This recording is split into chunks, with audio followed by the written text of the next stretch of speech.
disappoint me, Anthea. It was your duty to protect A, to guide him.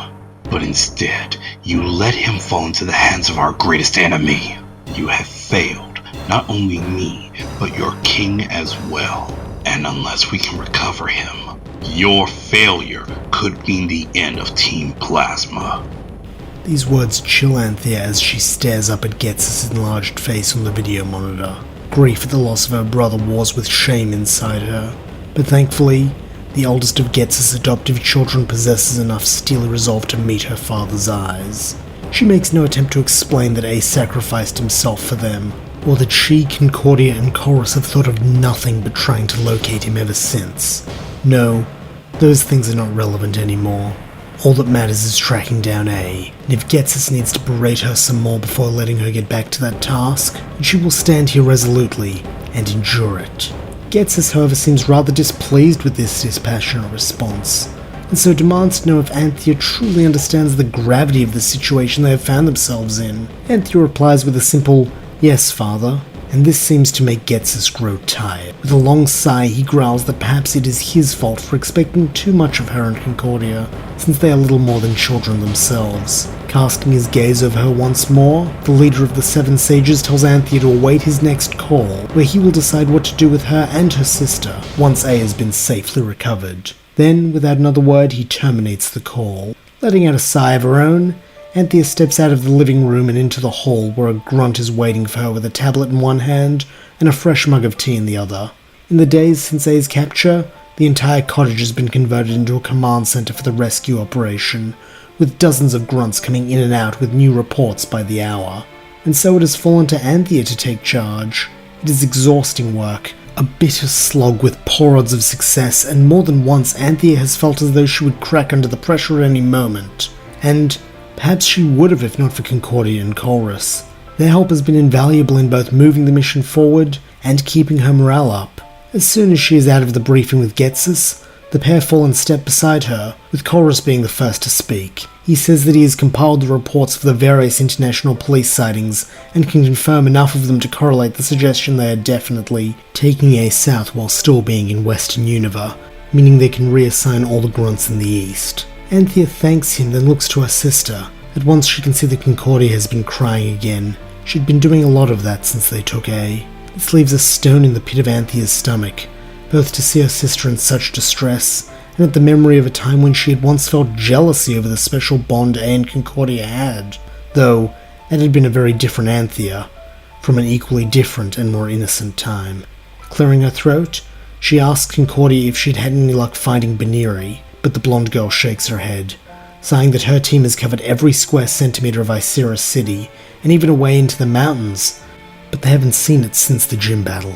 Anthea lays a comforting hand on her sister's shoulder, and tells her to take her team and do a brief scan of Tube Line Bridge, in case it thought they were taking A east, but to be back within the hour, since they can't spare the manpower for any longer than that. Concordia nods, and from the look the sisters share, both know that this is just busy work, but it comes from a place of love, to keep her mind off of fretting. While she is gone, Chorus turns to Anthea, and in a voice that sounds as tired as she feels, praises that she really has a knack for this, and he doubts that even he could have coordinated such an expansive and dedicated rescue effort in such a short amount of time. Anthea notes that even in these trying times, the scientist cannot fully let go of his ego, but thanks him for the compliment nonetheless, and gives him a smile, but this immediately curdles into a frown at his next words. With no humor in his voice, he tells her that Team Plasma could do worse than having her as their queen, and that she is better suited for this type of leadership than A ever was. The past tense does not escape her notice, and Anthea accuses him of having already given up on A. Chorus refutes this, clearly hurt at the accusation, and protests that he hasn't given up, but nor does he have the luxury of living in this childish dream world that the others seem to, where the return of the king is seen as only a matter of time. He is a realist, and realistically, even if they can find and rescue A before the international police take him out of Unova, in which case their odds of rescuing him would be precisely zero, he might not be the boy he was before, and if he's no longer in a fit state to lead, the burden may fall more permanently to Anthea. Anthea refuses to accept this possibility, and snaps at him to forget those sorts of hypotheticals and focus on finding A. Chorus nods, and so falls silent as the pair approach one of the guest rooms where Zinzolan and Rude are waiting to meet with Anthea. Having flown in overnight, both of the older men have been in extremely foul moods since they arrived, and no one is looking forward to their continued company for the duration of the rescue operation. As the pair go to enter, one of the grunts from Zinzolan's retainer puts a hand out to stop Chorus. This gets under the scientist's skin, and he demands to know what the meaning of this is. But the grunt rather brusquely tells him that for his part in this whole debacle, Lord Ghetsis has decided to demote him, so he no longer has Alpha Grade clearance, meaning this meeting is off limit to him. Chorus burrs up at such disgrace, but Anthea keeps her head once more, telling him to go assist Concordia, and that she can handle this alone. With one last filthy look at Zinzolan's grunt, Chorus obeys, and so when he is gone, Anthea steps into the room alone. Many miles away, A awakens. His body is sore, especially his shoulders and wrists, which have been put under constant pressure from the cuffs, and his spirits are low. He had been dreaming of home again, of his father, of Anthea and Concordia, of Chorus and all his Pokemon friends, of Rufflet and Baneri, and even of Nat. But all of them are gone now. He is alone, though at least he can take some cold comfort in the fact that they are all safe, that he did his duty as king and saved them all. The truck then rumbles to a halt, and he slides slightly in his seat, aggravating the ache in his arms. So it's time to give him his mouthful of water and measly bite of food again. Under heavy watch, of course. But he supposes it is better than the alternative. Turning as best he can to face the door, he awaits whichever of Looker's cronies will be dispatched to deal with him. But when the door swings open, he sees the detective himself staring back at him. Climbing into the cabin of the van, he pulls A to his feet with an attempt at gentleness that he very much doubts the boy will note or appreciate, and leads him into the world once more. As soon as he is outside, A has to grit his teeth against the assault on his senses. After so long in a confined space, the sunlight is almost painful, and the noise of wherever they are is unbearable. He had thought Opelucid City was bad, but this place is 1,000 times more intense with its noise, and were his hands free, he would have clapped them over his ears. As his eyes adjust, he sees that he is in a city as he thought, and more specifically outside a police station. Officer Jenny's mingle with other police, while alongside them stand Pokemon. A's heart aches for each of these enslaved friends, and when he sees a trio of Watchhogs salute Looker, he feels sick. These monsters haven't just enslaved these Pokemon's bodies, poisoned their minds. Silently, he makes a promise that one day when he is free again, he will return to this place and free every Pokemon here. He will set this right. Looker then leads the boy inside, walking him past the front desk and down a corridor. A glares at everyone he meets, with a few of them meeting his eye until they reach a small door. Behind the small door is a small room with a small table. As soon as they're inside, A feels the pressure on his wrist release, but before he can do anything, a pair of nameless officers shove him forward into one of the seats and roughly bind his hands with fresh cuffs built into the table. A glowers at them both before returning his gaze of loathing to Looker, and when the two officers are gone, he proudly declares that Looker can employ whatever tricks he wants. He doesn't fear him or his organization. Sitting across from A, Looker pinches the bridge of his nose in a gesture of fatigue and says that he doesn't want the boy to fear him, though when he addresses him it is as Ash, to which the young king snaps back that his name is A. Adopting a conciliatory tone, Looker repeats his prior statement, this time using the preferred name, before going on to say that he wants to help him.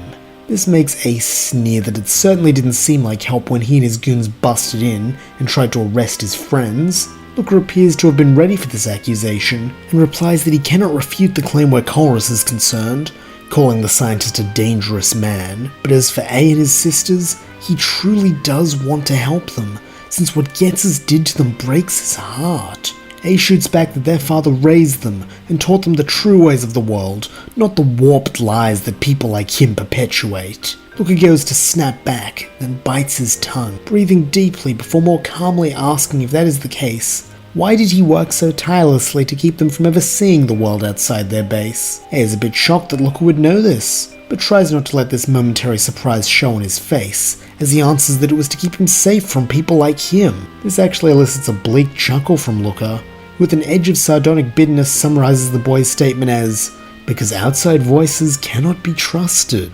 I'll hand it to Ghetsis. He doesn't do things in half measures." A demands to know what the detective is on about, and Lucas shakes his head, saying that A wouldn't believe him if he told him, but he hopes that maybe with some time, when all this messiness is behind them, they can talk again as friends like they did during their dawn encounter, and when that time comes, he will be able to explain. A just scowls with the same resolute stubbornness that he has shown at every turn, and so Lucas sighs deeply before standing and walking to the door. With no malice in his voice, he asks A to think hard on his past decisions and what he wants his future to be before they talk again. He then adopts something like a smile, and says that he's going to head out for lunch now, and he bets A must be starving too, so he'll go pick him up a hot dog from the big stadium, since he figures the boys probably never had one before. A doesn't give any kind of response, and so Luca leaves him alone with his thoughts. Back at the Plasma Cottage, Anthea is finally rid of the two members of the Seven Sages currently residing there, and once more Chorus and Concordia are waiting for her. As one, they ask how the meeting went, and Anthea sighs that it seems like the old men only came all this way to have their turn lambasting her for a loss of A. Concordia gives her sister a sympathetic look, while Chorus says that he at least had some good and productive news. Anthea asks what it is, and Chorus tells her that by working together, he and Concordia were able to find someone who had seen A's Baneri. Anthea beams that this is great and asks where Baneri is, to which Chorus points out that he had said someone who had seen it. Days ago, to be more specific, while leaving town, presumably in pursuit of A. Anthea deflates slightly, though makes an effort not to show it. However, this is a wasted effort in the presence of two people who know her so well, and so Concordia, in an attempt to cheer her up, elbows the scientist and tells him to tell Anthea the good part. Chorus replies that he has his own doubts as to whether this counts as good news, but acquiesces, adding that Baneri was seen leaving town in the company of a man matching Nat's description. The pink-haired woman takes a moment to weigh this news and the motives behind it. To her understanding, Nat never does anything unless it has something to do with an instruction he has received from her father, so if he had left town without telling them, this too was likely on Ghetsis' orders, and if he brought Baneri with him, that must have also served a purpose. Sharing this conclusion with the other two, she asks them what this reason could be. The immediate answer that they spring to is tracking A, but Chorus quickly dismisses this, since Nat and his Pokemon are already better suited for tracking, and even with the improvements it has made to using his prosthetic foot, Baneri still lacks the speed to keep up with Nat if he was giving chase. Anthea accepts this premise, and so takes the next logical step, deducing that this would mean Nat believes they are holding A in a stationary place, like a headquarters, and therefore there is time to retrieve the young king before they move him again. And if Nat believes it, that would only be because Ghetsis knows it for a certainty. The trio then look to each other, all reaching the same conclusion, that if Ghetsis knows where A is and hasn't told them, he doesn't want them getting involved in the real rescue, and everything here has been a distraction. This seeming betrayal by their father leaves a hurt expression on Concordia's face, but Anthea and Chorus have already pushed past whatever emotions this revelation may have dredged up, to ask the more pressing question of why. However, despite themselves, neither of them can think up a single reason beyond the petty and obvious, such as him being angry with them, and of all the descriptors one could give Ghetsis, neither petty nor obvious fit his MO, so they promptly discard those theories. This leads them back to square one, and after nearly an hour of contemplation, no answers present themselves. Chorus is in favour of spending as much time as necessary to solve this puzzle, but practical-minded Anthea shoots this down, telling him they can think as they work, since now they know the parameters of the mission have changed, they have a lot to do. She then instructs Concordia to see if she can retrace Nat's movements from him leaving town, to see if they can give any hint as to where he and Baneri are going, which the blonde-haired sister agrees to, saying she'll start at the gym, since the last time she saw him was when he announced his plans to interrogate Bryson about his role in A's capture. Grimly, Anthea remembers that Bryson hasn't been seen since Nat's visit either, and wonders if some of the more unsavory rumours about Ghetsis' enforcer might have more truth to them than she would like to believe. But that is a question for another time. What matters is that they need to track him, and through him find where A is. Looking back to her sister, she gives her the nod of approval, and so Concordia sets off on her task. Meanwhile, Concordia's mention of the gym seems to have given Chorus an idea, and so he tells Anthea that he's going to make a call and see if an associate of him might have seen the international police passing through. Anthea asks if he thinks it's likely that they would have, and Chorus admits that he doesn't know, but even if they haven't, it could at least help them narrow down their search area a bit further. Anthea gives this the nod as well, and so Chorus steps away. Now on her own, Anthea must think of her own way to contribute rather than just delegating, and it doesn't take long for her to see where she should start. As she watches Rude and Zinzolan barking at a grunt to bring them something, she realizes that if her father knows where A is, the other 7 sages might as well, so it certainly couldn't hurt to have another word with them. Well, actually it could hurt her pride quite a bit, if they are as bombastic and condescending as they had been earlier, but she is prepared to make that sacrifice for her brother. Forcing a smile, and wishing she had Concordia's natural charm, Anthea steps back into the sage's room, and begins trying to strike up a friendly conversation. The light of the setting sun has turned the interrogation room orange by the time Looker returns, though A honestly would have taken the boredom and seething over the sight of the detective's face. When he enters, Looker is apologetic, rabbiting on about lines at the stadium as though they are old friends meeting for coffee, but A doesn't buy it, already knowing the man for the liar that he is. Even when he presents A with a large hot dog, the boy's expression of deepest loathing doesn't change, and he marshals his reserves of will to override the hunger racking his body. This look is not lost on Looker, and when he sees that A will not accept the peace offering, he shrugs and proceeds to eat it himself. When he is done, he asks if A did what he asked and thought about the future he wants. A admits that he did, before saying the future he wants is one where Pokemon are free of human tyranny. Looker nods as if seriously considering this, and says he wants the same thing, though he imagines their definition of tyranny are quite different. A sniffs disbelievingly, and so Looker continues, saying there are evil Pokemon around the world who misuse and mistreat Pokemon, and he has made it his life's work to stop them. But unlike A, he doesn't believe that total separation is the only way to stop this, nor does he believe that every trainer is a tyrant to their Pokemon. To prove his point, he mentions A's Banerian Rufflet, which makes the young king glower at him and declare that they both chose to be his partners, that they are his friends, his equals. Looker actually laughs here, and with a desperate attempt to keep the derision out of his voice, asks if A is really so arrogant to believe that he is the only trainer in the whole wide world for whom that is true. A doesn't quite know what to say to this, though every instinct screams at him that this is some lie, trick, or trap. But when the boy doesn't respond, Looker presses on, saying that humans and Pokemon can forge true partnerships, bound in trust, just like him and his Pokemon. He then presses a button on his side of the table, and from the center emerges a small projector, which flashes up an image of a battlefield, where 2 Pokemon are facing off against each other, while behind each of them stands a human trainer. Through commentary, A learns that this battle is the conclusion of the Pokemon World Tournament Junior Cup, between the tournament winner Hugh and the Pokemon League champion Alder. Looker explains that this was last year's tournament, but can say little more as the battle begins, with Hugh choosing an Oshawott, while Alder sends out his Bouffalont. Oshawott is given the first move, and so runs in headlong with its Scalchop raised and a fierce look on its face. However, it doesn't get very far, being met by Bouffalont's horns, which catch the swinging Scalchop and send the weapon and Pokemon hurtling backwards. Oshawott hits the ground hard, but Hugh earnestly tells it that he believes in it, and that together they can win this. This seems to inspire Oshawott, who rises to its feet and leaps into the air with an Aqua Jet which hits Bouffalont, before sliding underneath it and slashing at its underbelly with that Scalchop. Alder calls out to his Pokemon, asking if it's alright, but the big bull just gruffly shakes its head then leaps forward, and when it lands, kicks Oshawott with its back legs. This sends the water type flying, and despite Hugh's continued encouragement, when Oshawott lands, it does not get back up. With the match decided, the pair of trainers each tend to their Pokemon, before meeting in the center of the field and shaking hands, while Oshawott and Bouffalont both nod at each other. The recording ends there, and Looker glances over at A, hoping for understanding, but only receives a look of stony disgust.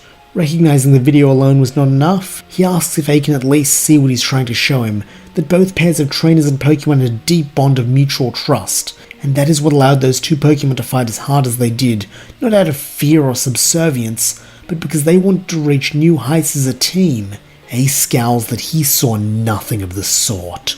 So Looker presses on, and in a tone that is firm, but not harsh, he asks him to consider something.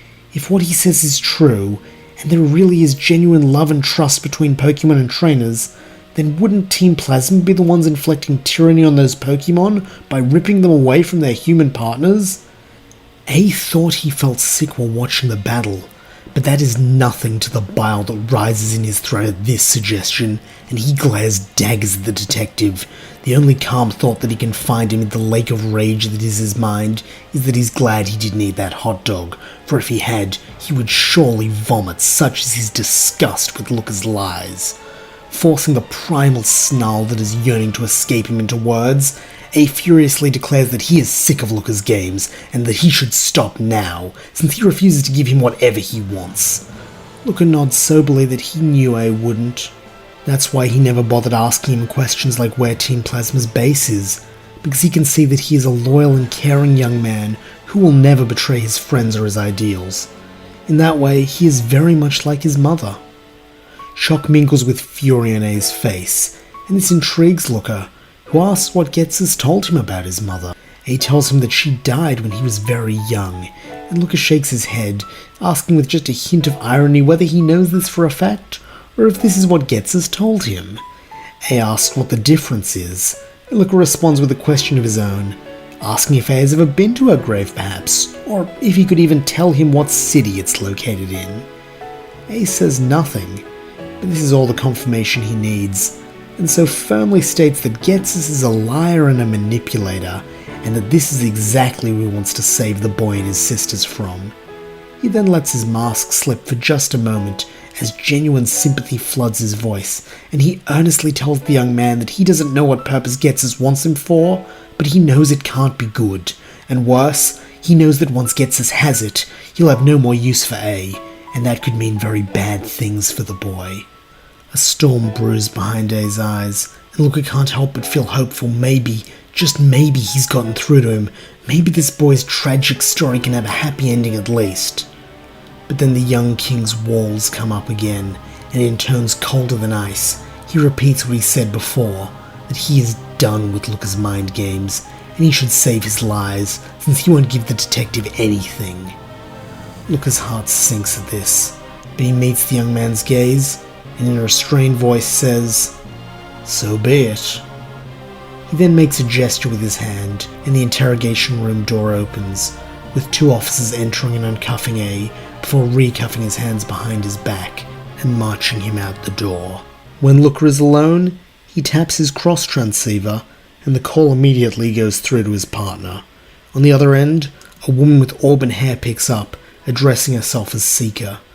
Compared to his long and emotionally charged discussion with A, Looker's conversation with Seeker is much more direct, and he merely tells her that he has the boy in custody, but he is refusing to cooperate, so her assistance may be required after all.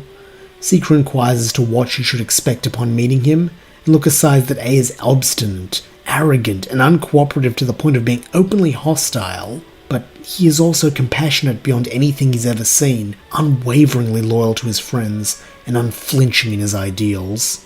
With a faint smile, Seeker half teases that it sounds like her partner admires the boy, to which Looker admits that in a perverse way he does, and that perhaps their sources' claims about A possessing the aura of a hero and the charisma to match may not be as baseless as they had thought. Seeker tells him that she will be able to judge for herself soon enough, and that she is on her way, and so should be in Nimbasa by sunrise. She then tells him to have the boy ready for her by then. Looker nods his acknowledgement, ever the consummate professional, but he is sure that beneath Seeker's own mask of professionalism, he can hear something like eagerness.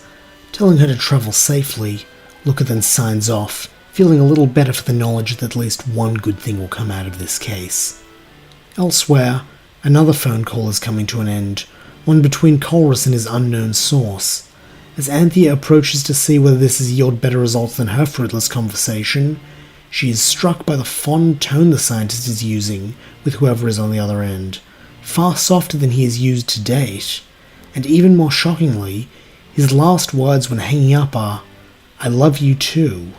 When he is done, Colress gets up, and upon spotting Anthea tells her that he has good news. His source can confirm that she saw the international police convoy that morning, and even that she saw Looker visiting Nimbasa's big stadium. Anthea isn't as pleased by this news as she thought she would be, and so tells Chorus to continue. He does so, saying that if the detective had the time to visit a tourist attraction, that would suggest that he isn't in a rush to get anywhere else, meaning that at least for the moment Nimbasa City is his, and by extension A's, final destination. Anthea sincerely thanks him for this update, though her melancholy is not fully lifted as now she is forced to ask herself how they will get all the way to Nimbasa City before the international police move A. Chorus says he does have one idea, then pointedly looks out the window. Parked behind the plasma cottage and hidden under some tarps is the helicopter Zinzolan and Rude used to get there. Anthea asks if Chorus knows how to fly a helicopter, and he shakes his head. Though thanks to his 2 Pokemon, he is capable of manipulating almost any machine, so they should be able to get it into the air. All he needs is her go-ahead as the leader. Anthea nods, and so the pair split up, with him prepping his Pokemon while she goes to find Concordia. 15 minutes later, the 3 remaining members of Team A have assembled, with Concordia now briefed on the plan. At her waist hangs A's ball belt, with Rufflet still resting inside, a clever pickup on Concordia's part, since she had told her sister that their father will likely be furious at them for this defiance, and so it's best that they operate under the assumption that they will not be able to return to this cottage. Anthea had flippantly replied that technically they weren't breaking any rules, since his last orders had been to await his next call, and they could do that just as well in the air as they could on land, but even she had known this was stretching the truth to its absolute breaking point. And now as she, Concordia, and Chorus approach the camouflaged copter, anxiety tugs at her, and she wonders for the 100th time if this is really the best course of action, or if her father's choice to keep them out of the loop served some higher good. However, it hardly matters when out of the shadows steps a grunt, one of Rude's this time, who asks them what they're doing. Here Concordia shines once more, her personable nature kicking in far before her more practical-minded companions can think of an excuse, and she tells the grunt that Dr. Chorus has been instructed to inspect the helicopter, and that she and her sister are here to assist. Smiling back at her, the grunt steps aside, even helping Chorus get under the hood at Concordia's request, and allowing Chorus's clink to settle inside comfortably before closing the top. The trio then step inside the craft, and as soon as Chorus has his Magneton use Thundershock on the control panel, the lights and dials come to life. Thanks to the combined effort of Clink using Automatize, while Magneton provides power, the rotor blades come to life with a whir, and as Chorus yells at Clink to take them up, they lift off. The sisters both beam that this is an incredible trick, but Chorus tells them this is no trick, it's just clever engineering, though he will need one of them to navigate, since though Clink is technically flying, it can't really see where it's going down in the engine. Anthea fumes that it would have been good to tell them this before they got into a vehicle that was flying blind, but Chorus just chuckles that then they never would have let him test his theory. He then tosses her a map and compass, saying that if they keep due south, they should hit Nimbasa within a few hours. Concordia can't help but be put off a little by Chorus's choice of wording, but Anthea is more concerned with the fact that Chorus called this method of flight a theory, and so as the scientist strolls out of the cockpit, she calls out to ask whether he's actually tested this before. Unsurprisingly, she gets no response, and so sets to her work. Back at the police station, A is finally done with processing. His face and prints are now on file, and he is at last led to a dingy cell. Only when he is safely inside are his cuffs removed and he is left in peace. Approaching a wall-mounted bench, A takes a seat, his mind not on Looker or whatever foul tricks he plans to plan him next, but on those watchog from earlier. He had seen them again while they were taking his mugshot. A human police officer was feeding them poffins from a paper bag, and they all seemed delighted. It makes him think of Hugh and his Oshawott, and Looker's words about partnership, but he promptly dismisses all that, ordering himself to get his head straight. That was Looker's game, to weaken his resolve so that he might be enticed by his lies. But he knew better, and wouldn't allow himself to be tricked. Those watchog were prisoners just the same as him, but they had stopped fighting their captivity, and so their tyrant masters gave them little gifts to keep them subservient. The very thought makes him heartsick, and from this bubbles other pains that he had tried to ignore to stay strong, like how much he misses his friends, how much he despises Looker and all the other oppressors, and how helpless he feels trapped in this tiny room, while all around him evil people are rewarded by a world that lionizes their crimes. Unable to contain these feelings anymore, A lets out a roar and slams his fist into the wall. He feels his skin split and his knuckles jar, but this feels right, as if by externalizing some small part of what he feels inside he can balance himself. Then, something truly surprising happens. A girl's voice perks up from the other side of the wall. Despite the gloominess of this place, her tone is light and bubbly, and she excitedly declares that he is Lord A, isn't he? A confirms this, wondering who this person could be, and wishing he'd paid more attention when he was walked past her cell, but is given little time to wonder when the girl introduces herself as Whitley, his most loyal follower. This gives A a small shot of hope, and he asks if she's a member of Team Plasma too. Even without seeing her, A can guess the awkward expression on her face when she says that she isn't yet, but she really wants to be. She then goes on, showing herself to be something of a motormouth in the process, as she excitedly recounts seeing him on TV standing up to Bryson during the press conference, and how his message really touched her heart. A smiles and thanks her, before asking how she wound up in this awful place. This makes Whitley laugh, and she says that it also has to do with him. On the morning of his battle with Bryson, she tried to whip up some support for the young king by making an unscheduled appearance on Good Morning Nimbasa. Unfortunately, she underestimated how much security those TV stations have, and so was caught as soon as she walked in the door. Since she was wearing a homemade Team Plasma uniform, they called the cops on her, and once it became clear that she couldn't tell them anything about him, they threw her in here and left her to rot. A fumes, that's terrible, but ever-cheery Whitley shrugs that it's not so bad, since she's got her partner Fungi for company. A then hears the happy squeak for Fungus, and asks how she smuggled a Pokemon in here. Whitley replies that Fungi hid in her hood, and the cops didn't think to search there. A has to admit that he's impressed, even as his heart pangs for Baneri and Rufflet. This makes Whitley beam that is high praise coming from the great Lord A. Though A is used to being treated like a king, he doesn't feel like much of one alone in this cell, and so, with something like a smile, tells Whitley that she can just call him A. This makes the girl even more delighted, and she thanks him, promising that somehow she will find a way to repay this kindness, since she believes in him. All he has to do is stay strong and believe in himself, and they'll make it out of this, she promises. Many miles away, after a long sleepless night of driving, Agent Seeker can at last see the glistening lights of Nimbasa City in the distance. After so many years of hard work, her efforts are about to be rewarded and she is on Cloud 9. However, it seems that metaphorical clouds are not the only sort forming around her, as suddenly the street seems to fade out of view as a heavy mist sets in. Like any good member of the International Police, her first response is to look for clues for this new phenomenon, but there is very little need, as the cause of the mist soon makes itself known. In the center of the road, a man with a Pokemon on his shoulder materializes, and so Seeker breaks, stepping out of her squad car to investigate. Here she discovers that she is boxed in from all sides with 3 other men forming up on either side and behind her. Having her suspicions who this might be, she focuses on the first man, and though it has been many years since she's seen this face, and more than half of it is obscured by mask and fog, Seeker has no problem identifying him. In a calm voice she greets him by name, and Nat repays the courtesy with a slight bow, before monotonously addressing her as "my lady." Seeker's brow furrows as she considers all the reason Ghetsis could have sent Nat and the Shadow Triad after her, since there is no doubt that this is Ghetsis' doing. None of the answers are good, but she doesn't panic. She may worry often, but Agent Seeker never panics. Locking eyes with the green-haired man, she adopts a blasé tone that belies the weight of her next question, as she asks whether they've been sent here to kill her. Nat shakes his head, saying that their mission is to keep her from seeing A, and if she will wait here with the 3 shadows while he retrieves the king, she will not be harmed. Still casual, Seeker asks what will happen if she declines to wait, to which Nat just as casually replies that then they will stop her, and if necessary, kill her, like she originally suggested. With a bit of irritability like a mother scolding a willful child, Seeker shoots back that if they're willing to do that anyway, why waste time with this show of force when they all know she's not going to stand idly by after all she's done to get here. For a moment, it looks like Nat is almost about to laugh, but any faint spark of emotion dies in his eyes as he tells Seeker that she is just as fearless and astute as ever, and it's a shame the king is only the former.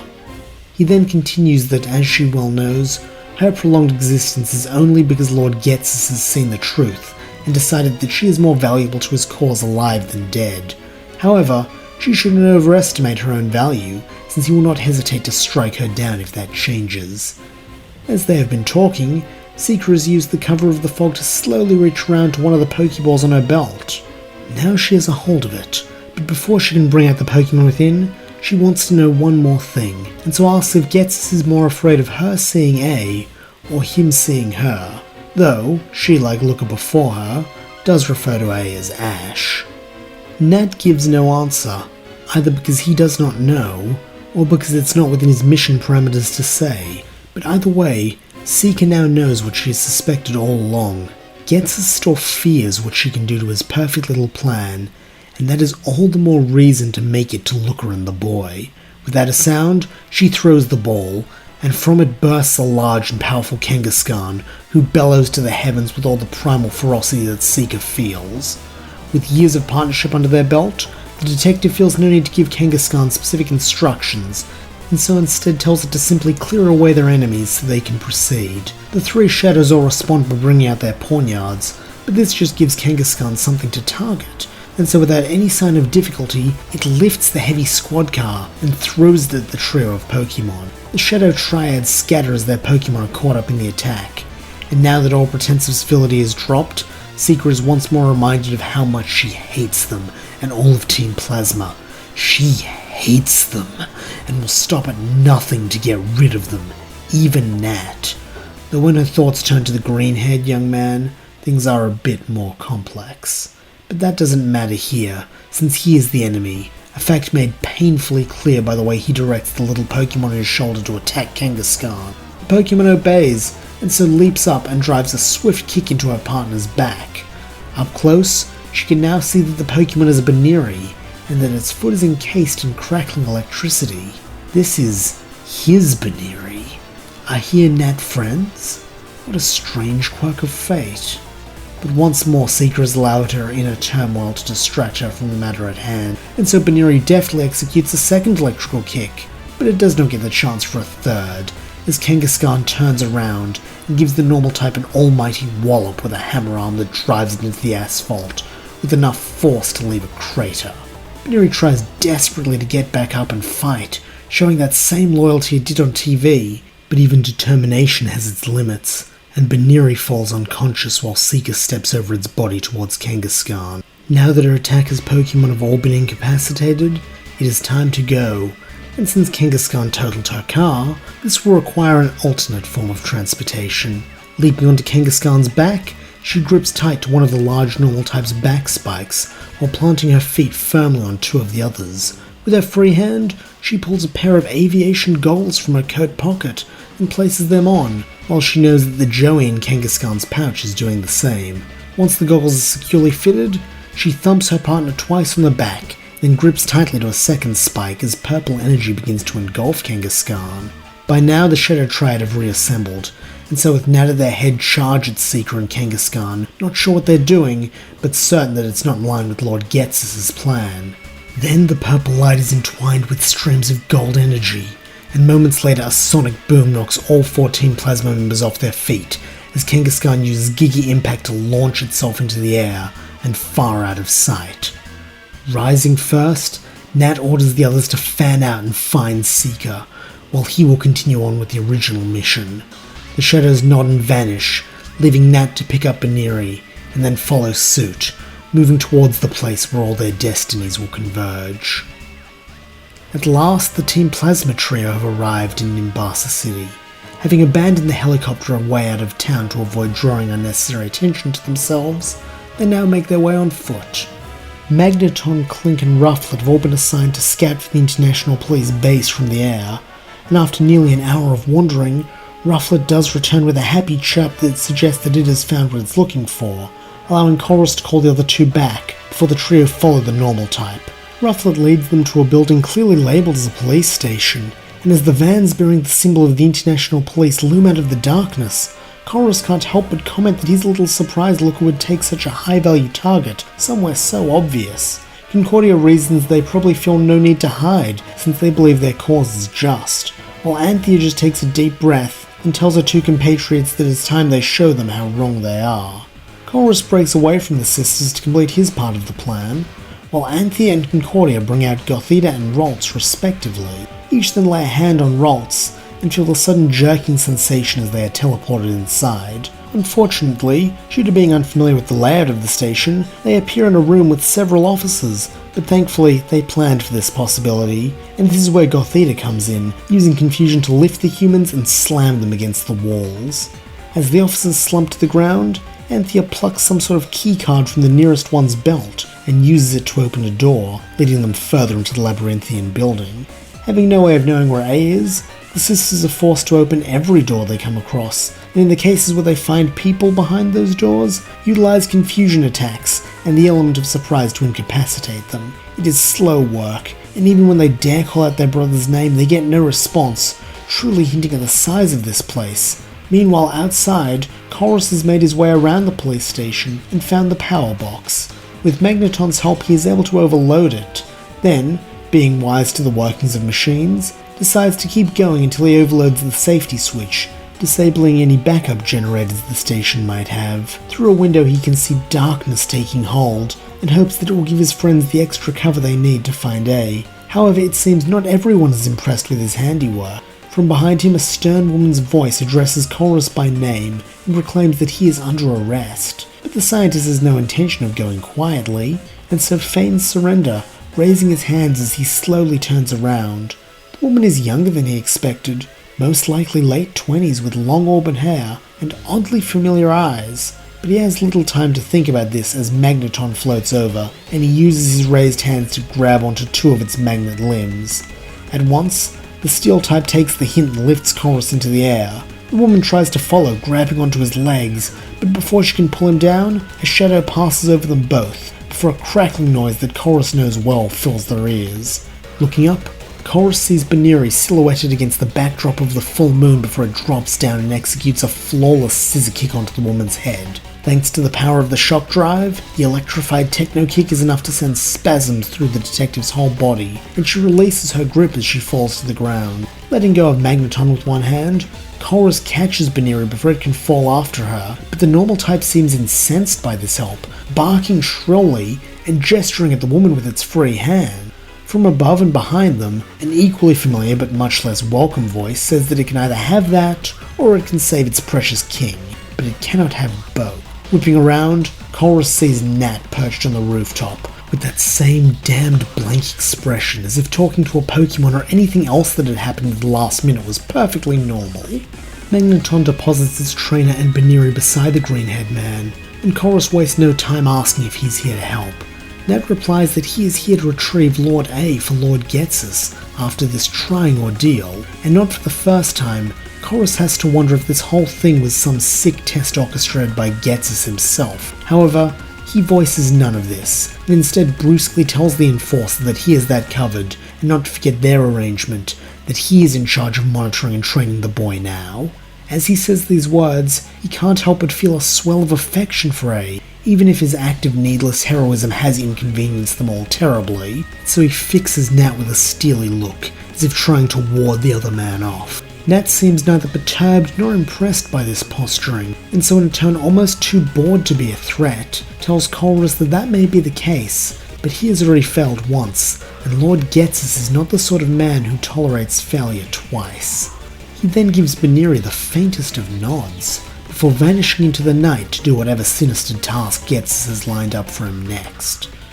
When the two of them are alone, Chorus looks over to Baniri too, examining it. Though to an untrained eye it would appear unchanged from the last time he saw it a few days ago, for a man whose whole body of research centers around unlocking a Pokemon's potential, the difference between this Baniri and the one who had ran helplessly after A are as stark as night and day. While always thin, now it is lean, with more defined muscle tone, and Chorus has to wonder what sort of training regimen Nat had it on while it was under his care.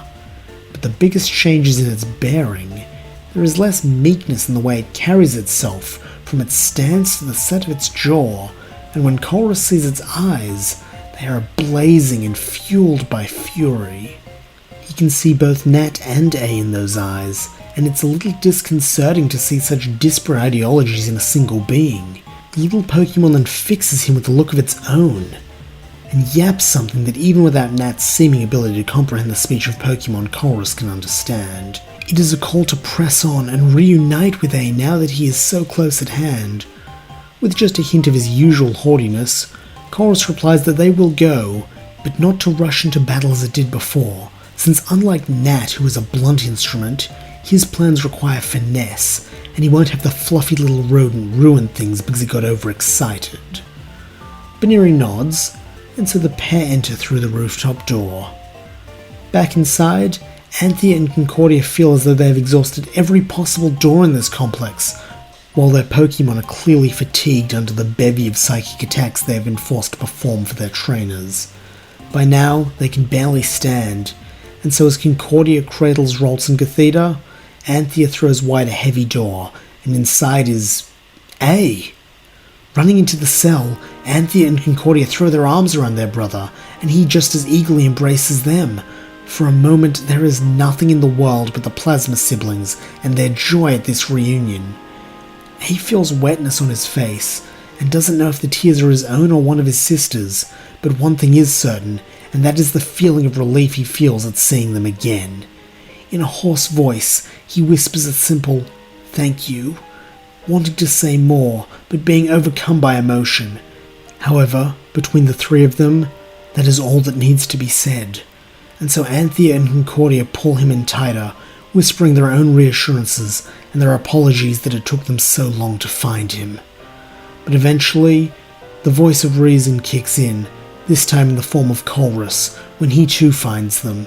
Concordia and A try to pull him into the hug, but he valiantly fights them off, reminding them that they are still deep in enemy territory, and so their priority remains getting A out of here.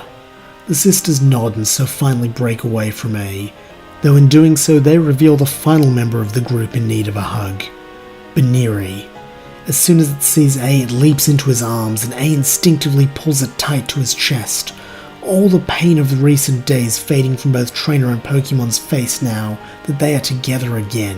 It is a beautiful sight, ruined only by Colress's testiness, as he tells them that while this is all very touching, they can hug it out in the safe house. Anthea looks at him questioningly, unsure what safe house he's talking about, and Colress replies that his contact in the city agreed to let him and his friends stay with her for a few days. Once more, this makes Anthea oddly uneasy, but with no better plan, she agrees and asks Concordia if her Ralts can manage one more teleport. Concordia looks down to her little Pokemon friend, unwilling to make promises for it, but before it can give an answer either way, A speaks up, saying there's someone else they have to bring with them. Colress impatiently says there's no time, but A insists, calling her a friend and one of them. Knowing that arguing will get him nowhere with the headstrong young king, he simply asks where this friend is, and A points his thumb at the wall, indicating the next cell over. Figuring they can probably afford this if it is truly that important to A, the group slip out of A's cell and throw open the door to Whitley's. The girl is already waiting for them, and beams that she told A things would work out. Even in the pitch darkness of the blackout, everyone is able to make out her silhouette, and is surprised to see that she is a girl roughly around A's age, with her hair in twin buns that run down into long pigtails. As she eagerly joins them, A coaxes Ralts that it's time to go if it can pretty please give them one last teleport. Remembering all of A's kindness, Ralts begins to well up the last of its psychic power, until a bolt of pressurized water strikes it in the head. As it slumps forward, various members of the group demand to know what's going on and who fired it, and a familiar voice is happy to answer. As the lights come back on, Looker, flanked by several police officers in riot gear, says that the move is called Snipe Shot, and is courtesy of one of his oldest friends. As if on cue, a tall, thin reptilian Pokemon materializes from seemingly out of nowhere, and places the tip of a finger gun against Colress's temple. Looker then brings out his second Pokemon, a Krogunk, and with it advances on the group, telling them all to come quietly because he doesn't want to hurt them. Shockingly, it is Anthea who replies that the feeling isn't mutual. As all her stress from being forced to lead, The pain she felt at A's loss, the greater pain at the thought of losing him again, and the recent unexplainable anger all bubble up as red-hot hatred. In that moment her eyes seem to shine brighter, and Gothita's do the same, with the psychic type seeming to feed off this emotion as it musters a confusion attack far greater than any it could before, blasting Looker, his Krogunk, and his officers down the corridor. At this moment the reptilian Pokemon attempts to blast Chorus, but is stopped when out of Whitley's hood pops a small fungus who blows blue dust into its face. Evidently this is sleep powder, as the Pokemon falls forward, fast asleep, while A thanks Whitley and Fungi for the timely assist. With all their opponents incapacitated, it seems like the perfect chance to escape, except Ralts is still unconscious from the previous attack. Distress fills Concordia at this sight, at the sight of all the violence that has been wrought. Even if their enemies are evil men, their suffering hurts her peace-loving heart, just as it did when Looker and his allies inflicted suffering on them back at the gym. As a tear cascades down her cheek, Concordia's eyes shine bright just as Anthea's did, and all around the group, a wreath of thick fog begins to form that shields them from view. Furiously, Looker scrambles to his feet and charges at the pillar of mist, but as soon as he makes contact it dissipates, leaving behind no trace of the Team Plasma group, or any sign where they might have gone.